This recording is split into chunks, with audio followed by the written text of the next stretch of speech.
Hello, my name is Dr. Janae Epps, And my name is Knox-Jackson. and we are with the Black Women's Health Imperative.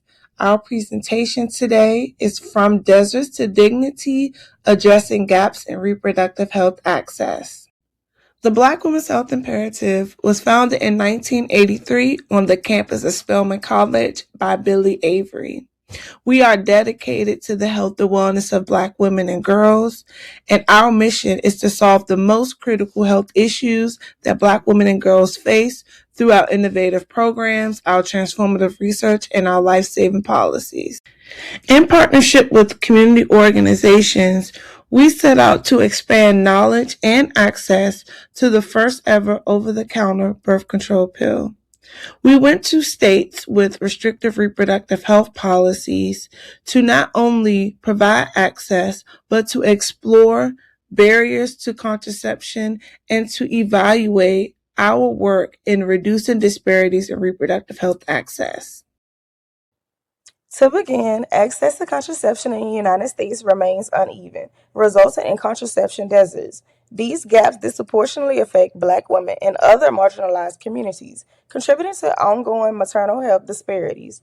Barriers include limited clinic availability, cost and insurance constraints, restrictive policies, and transportation or caregiving challenges. These obstacles carry long-term consequences. Limited access is linked to poorer health and economic outcomes, while improved contraceptive access is associated with greater educational attainment, workforce participation, and economic stability. So, what exactly do we mean by contraception deserts? A contraception desert is defined as a county or geographic area that lacks reasonable access to a health center offering the full range of contraceptive methods. This definition highlights that proximity alone is not enough. Access must be comprehensive. Given this, we sought to understand how targeted interventions could address these gaps. To do so, we analyzed participant feedback, program reports, and national data on contraception access. We evaluated three initiatives. First, remote listening sessions, held nationwide to assess awareness, knowledge, and attitudes about over-the-counter birth control, particularly opill. Next, we implemented campus contraception conversations on 4 college campuses in states with restrictive reproductive policies, where we provided in-person education, guidance on navigating systemic barriers, and connections to practical resources.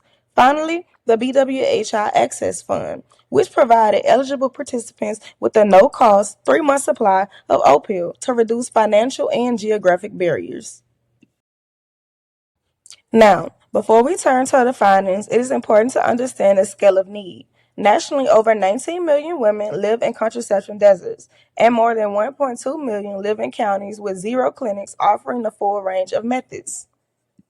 Within this national landscape, the disparities are especially pronounced in the states where our campus work was concentrated: Missouri, Louisiana, Texas, and Georgia. For example, Texas alone has 1.7 million women in need living in contraception deserts. These figures highlight both the magnitude of the problem and the urgency of targeted intervention. Data from our listening session showed that awareness of over-the-counter options like opill was limited, and cost was a universal concern. When asked about the anticipated impact of over-the-counter birth control, 100% of participants stated that it would improve their access. Similarly, 100% identified cost as an important factor, and all participants indicated that access to opill at no cost will positively influence their decision to use it. This demonstrates that participants face clear informational and financial barriers, but are eager for solutions that address them. Participants in the campus contraceptive conversations and the BWHI opioid access funds reported gaining confidence, learning about options they had not previously known of, and feeling more in control of their reproductive health. Receiving a 3-month supply by mail reduced logistical burdens and allowed them to focus on other priorities such as work, school, and household responsibilities. All in all, our research demonstrates that expanding no-cost, over-the-counter contraception, along with culturally informed education and community engagement, can make a real difference in reducing gaps in access and improving maternal health outcomes. Our programs show that when barriers are removed, reproductive health care becomes practical and accessible, not just a privilege. The key takeaway is that access alone isn't enough. Lasting change requires making contraception available, providing trusted information, and centering the voices of communities we serve. Thank you for your time.